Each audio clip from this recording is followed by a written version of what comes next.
What's up, guys? Welcome back to the Gear Garden. This week we are helping you find the perfect stocking stuffers for your best friend, backpacker buddy, coworker, whoever it is. These are all things that I think should belong in everyone's kit that are super accessible for you to get. Jumping right into it, the very first piece of gear that I think everyone should have in their stocking this season, if not just in their kit all year round, is the Gossamer Gear Thin Light Foam Pad. This pad has so many multi-purpose uses for it. You can use it under your sleeping pad, you can use it as a front porch, you can use it as a sit pad, amongst so many other things. For $25 to $30, this thing will change your backpacking experience for the long run. Another fun piece of gear that I really enjoy using is a company called Hilltop Packs. I've worked with them for years now. They've provided me with some really awesome pieces of gear.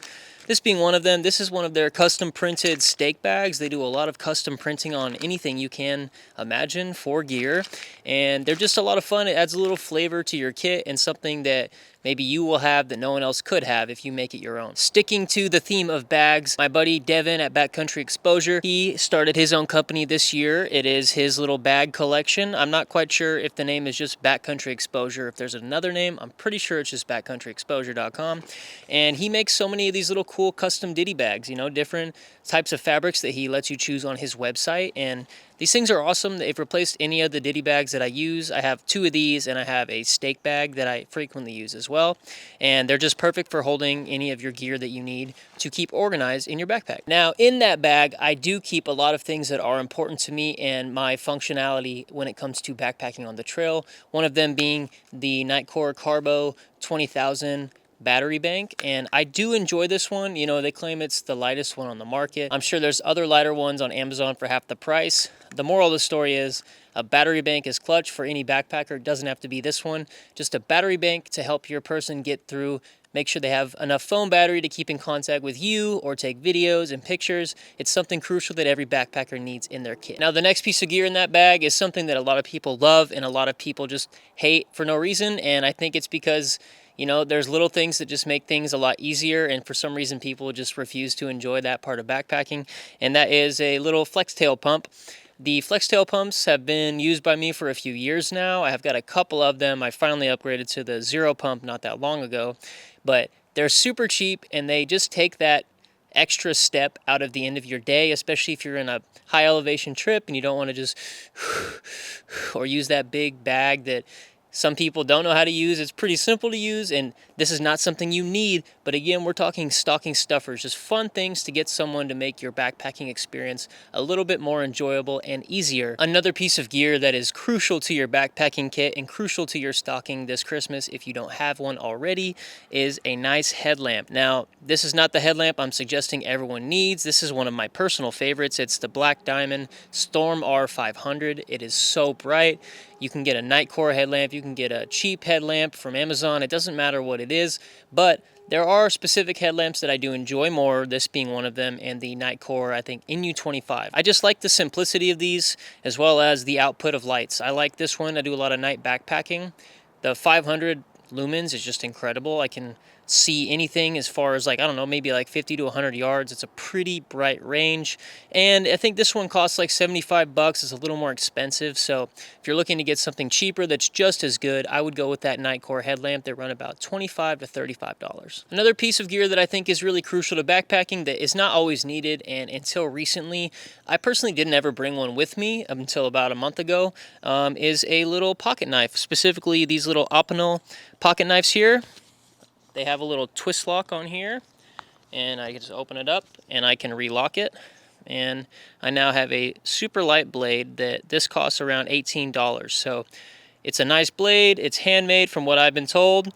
It's from France, according to the logo here, and it's a really efficient knife. It's super cheap and it's super light.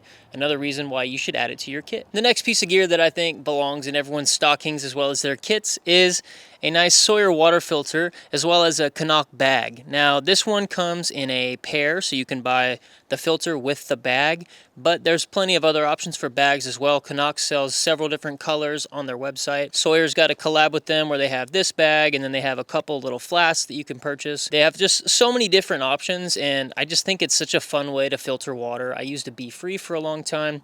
The last year I've been using just Sawyer products, and I have to say, I like how it filters the water. I like that I can filter all my water, and then I can scoop this bag up and bring a whole bag of water back to my camp with me, saving me a trip so I don't have to worry about it as much when I finish my bottle off. Together, this combo costs about $60, I believe, but if you want to buy just the filter, I think it's around 30 something, and then same with the bag, they're like $20 to $30, so perfect stocking stuffer gift. Now the next thing is purely based on whatever you personally like, but a nice good backpacking stove that is reliable, has an igniter, I think is a perfect thing to add to your kit. I will say that the igniter ones sometimes do fail, so I always bring a little Bic lighter, 99 cents, throw one of those in their stocking as well. But a backpacking stove is such a crucial thing that everyone needs, especially a good one. Granted, if it has a flame, it's gonna do the job. It just depends on how long you personally wanna wait. This is the Soto Amicus stove. It's one of my favorites. I've got a lot of them. I like the BSR. That's the cheapest. It's like 20 bucks and it's the lightest. There's just so many options. MSR pocket rockets. The list goes on and on. But anyway, a backpacking stove belongs in your stocking. The next two things I'm going to talk about kind of go hand in hand with the stove, and that's just a good pot. And I picked the Toaks for this video because the Toaks is like $20 to $30, 750 milliliters. It can nest everything: your fuel can, your stove, your spork, your lighter, a little towel, and it all fits inside of here. I will say my favorite spork is this cool MSR folding spork. Look at that, amazing. And then I don't have to worry about this big long spoon just like floating around in my bag or my bear can. I can just clip it together and it folds in half, and I can just put it inside there and it nests perfectly with all of my gear inside of my pot. Okay, the next things I want to talk about is strictly Alpha fleece material. Alpha is not the cheapest thing to buy, but it's also not the most expensive when it comes to base layers. Specifically, I have the Leave Outdoors fleece here. This one's a 90 GSM. It's got a hood, it's got a nice cinch piece on here, and I think it weighs like 4.5 ounces. So it's really light, and I use it every trip I go on. Even in the summer, if it's like not freezing, I'll still throw it on because it's just got such good breathability and mobility to it. You know, they are delicate, so when you're walking through, you know, if you're like bushwhacking and backpacking, I wouldn't recommend wearing this on the outside. I would strictly kind of keep this to an around camp or in your tent kind of thing, or just a day hike. And then to go with that, I also use the Farpoint OG Alpha socks.